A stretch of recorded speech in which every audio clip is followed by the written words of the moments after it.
네, 국민의힘 대변인 윤희석입니다. 논평 말씀드리겠습니다.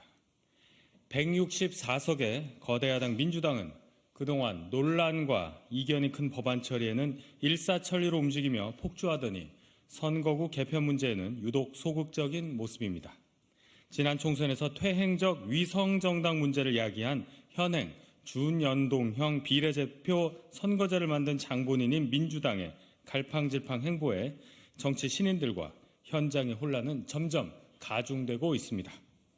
최근 민주당 의원 80명이 준연동형 비례대표제 유지를 촉구하는 입장문을 발표한 데 반해 친명계 대표격인 정청래 최고위원은 병립형 비례대표제 회귀를 주장하며 전당원 투표로 결론을 내자고 제안했습니다. 병립형 비례대표제와 준연동형 비례대표제라는 두 장의 카드를 쥐고 손익계산만 하다가 내부 혼선이 빚어진 것입니다.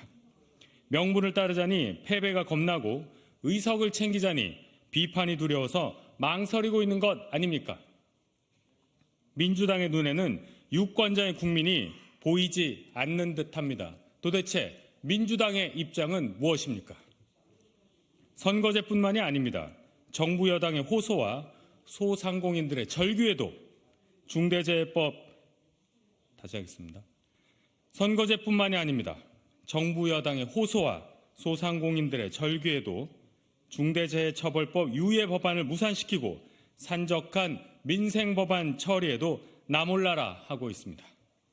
국민의힘이 제시한 민생 회복을 위한 협치도 정치 개혁과 선거제 개편 논의에 대해서도 민주당은 묵묵부답입니다. 더 이상 시간을 끄는 것은 국민에 대한 도리가 아닙니다. 이제 결정권자인 이재명 대표가 결자 해지의 자세로 답해야 할 것입니다.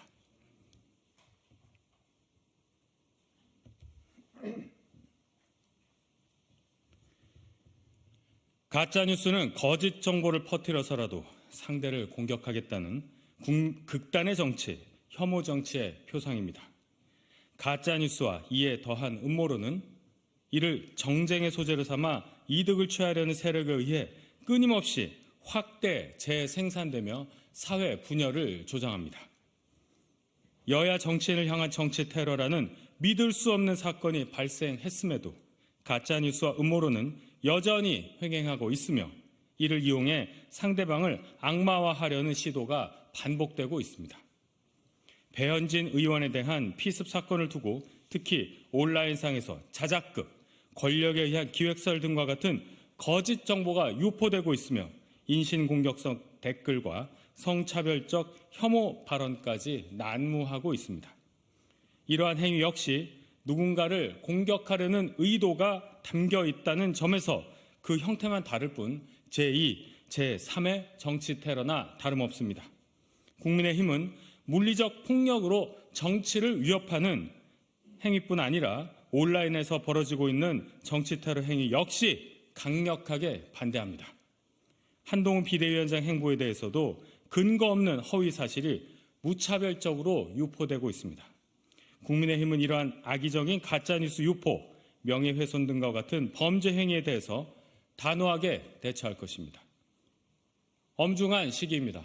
정치권은 지금이라도 스스로의 언행을 되돌아보고 관용과 포용의 문화를 형성하기 위해 노력해야 합니다.